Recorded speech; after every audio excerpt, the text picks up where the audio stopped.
Hare Krishna. Hare Krishna. We're on a slopey hill. Life is a slopey hill. We're in Primrose Hill. You can see a beautiful view behind us, gorgeous day. But it's cold, that's why we got our jackets and hats and gloves and scarves and everything on, because this is British summertime. The sun shines, but it's still cold.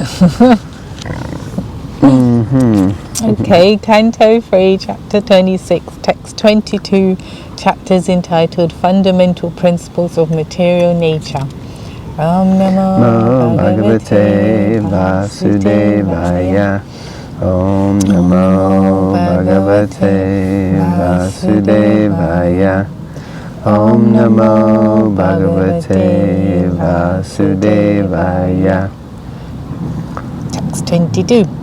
After the manifestation of the Mahatattva, these features appear simultaneously as water in its natural state before coming in contact with earth is clear, sweet, and unruffled, so the characteristic traits of pure consciousness are complete serenity, clarity, and freedom from distraction. Yeah, that'd be nice.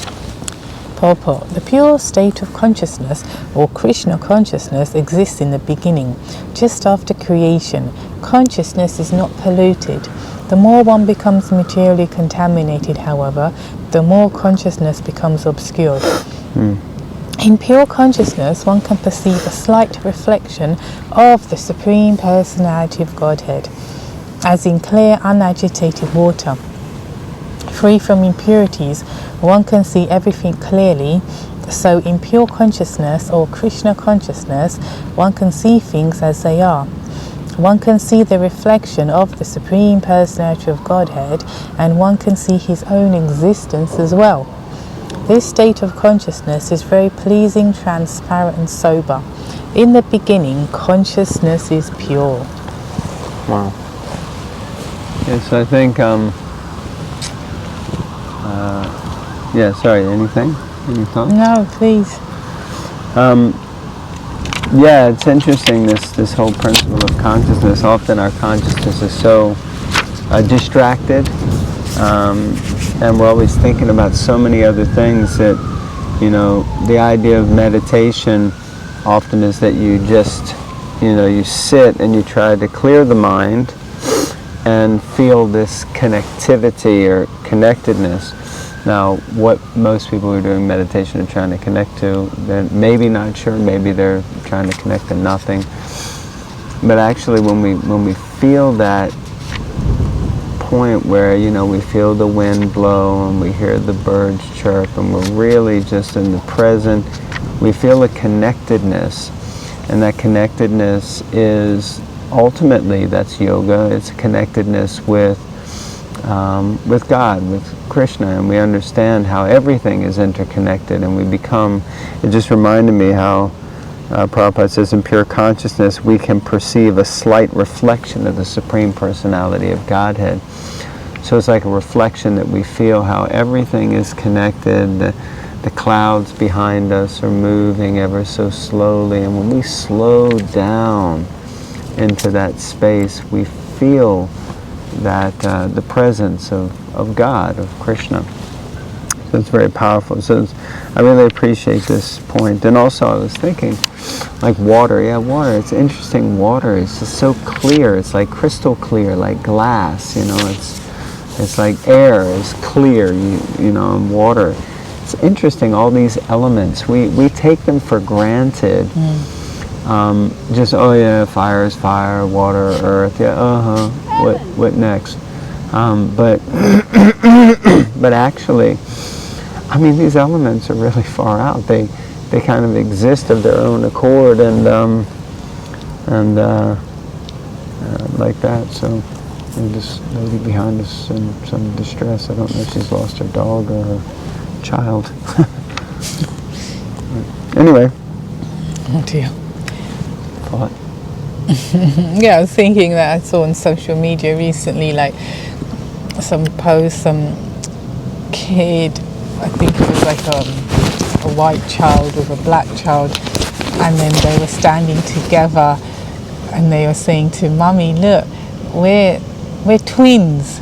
I mean, twins, you know, because maybe they had the same top, but the child was really connecting, and someone made a comment that kids don't differentiate between color and whatever else. Adults start to see things, you know, as a negative or whatever, and it's only and through their association and what they're being fed at whatever at home or otherwise, that then you start to make distinctions. Otherwise you don't generally see kids saying in a nursery or whatever, primary school, oh, I don't like, you know, that's what they brought with them. Otherwise whatever, you know. Yeah, so like it said in the beginning, consciousness is clear and clean. It's not materially contaminated. Yeah. Yes, very nice. Okay, so the point is, after the manifestation of the Mahatattva, these features appear simultaneously, and that was referring to also previous verses speaking about the mode of goodness, which is clear and sober, and consciousness. So like that. And okay, so we'll read on.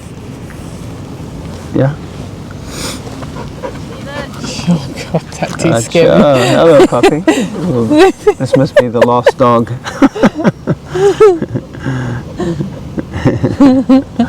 Anyway. She's found her dog. He's not very attentive. And neither is she. No. Because she's walked off again.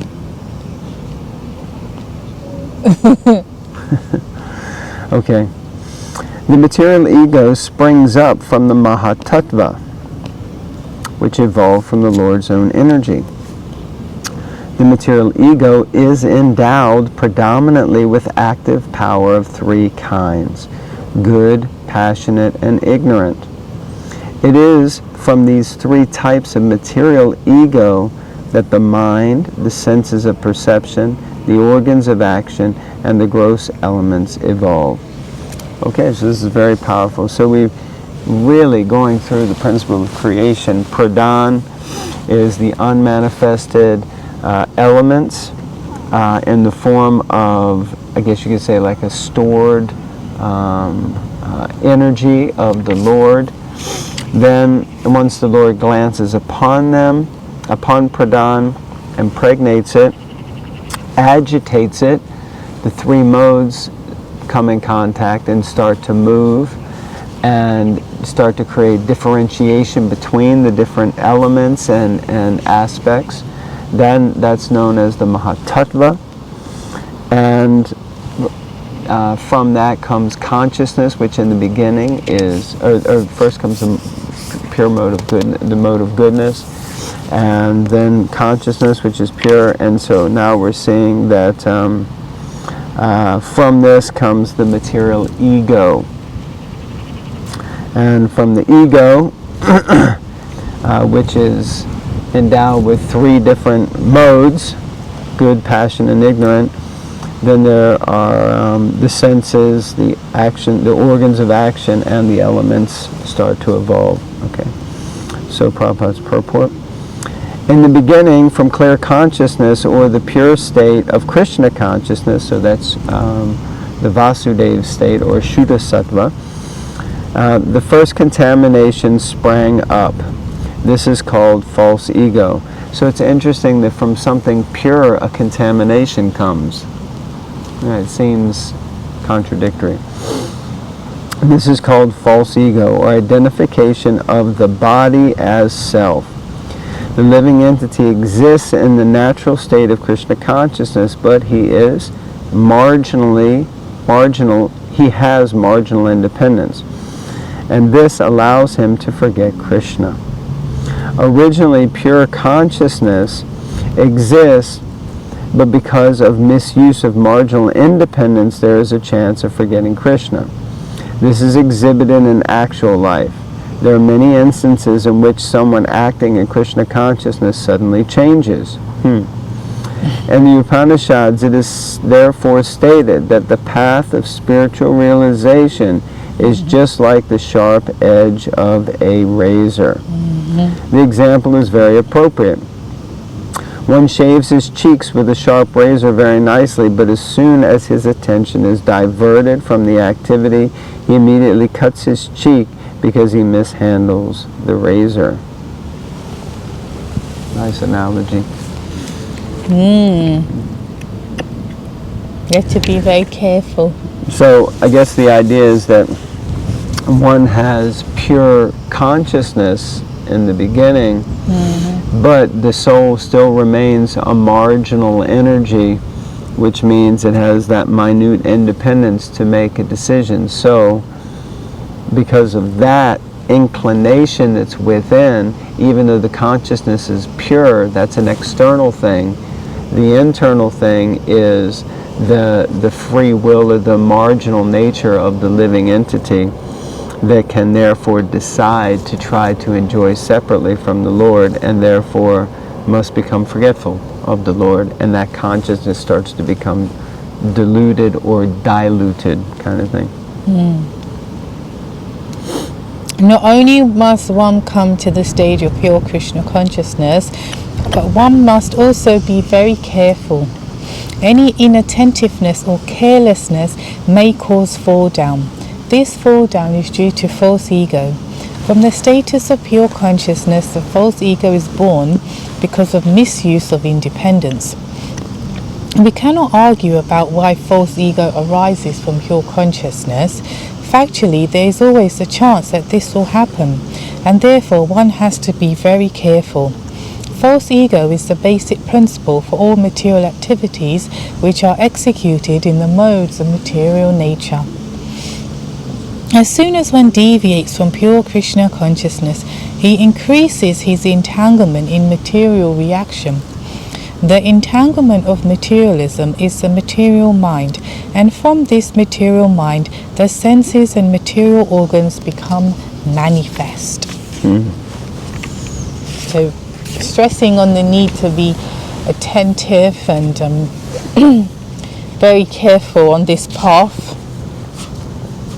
because it's very easy. There's a lot of fringe benefits, as it's explained in Nectar of Devotion, that you may or may not set out to, that you may not be seeking. Name, fame, and in terms of devotional service, you get recognition. There's a lot of auspiciousness, a lot of opportunities, and that come. So we have to be very careful and attentive to remain grounded and not lose sight of the goal, I think Nectar of Devotion says bhakti and mukti, right? Yeah. Mukti means liberation, and bhakti means the propensity for enjoyment on all different levels. Compares them to witches, actually.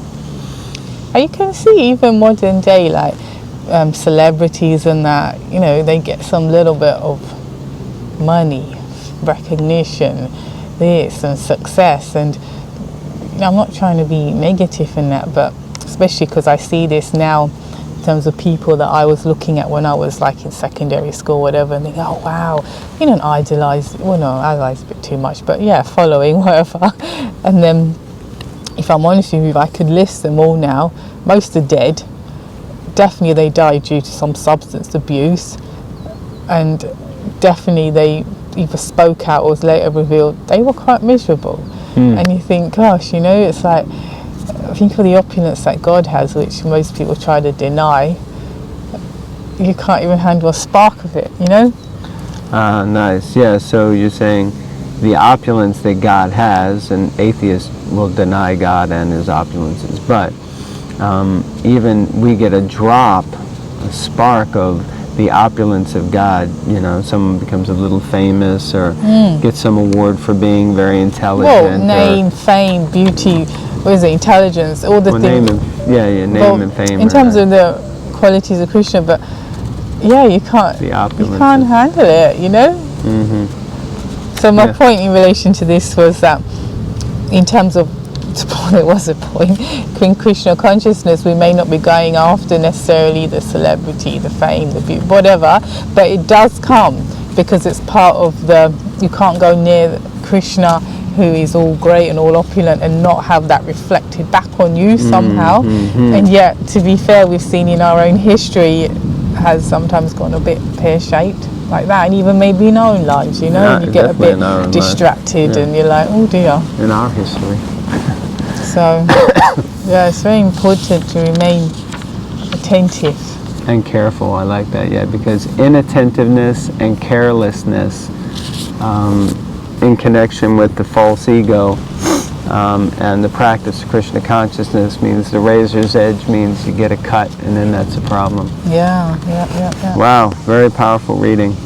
But we're going to cease now, cease to read, and call it a day because we have a man about to start mowing We've here. got another appointment. Another I appointment. think we had another one in the graveyard in Hampstead Heath. We had an appointment. Yeah. Sounds really dodgy. It's nothing dodgy.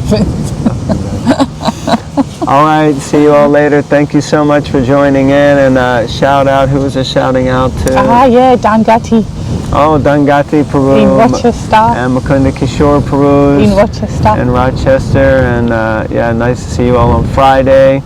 Anyone out there who lives near Rochester, Yes. make sure you connect with the Rochester crew. If you want information, you can message us.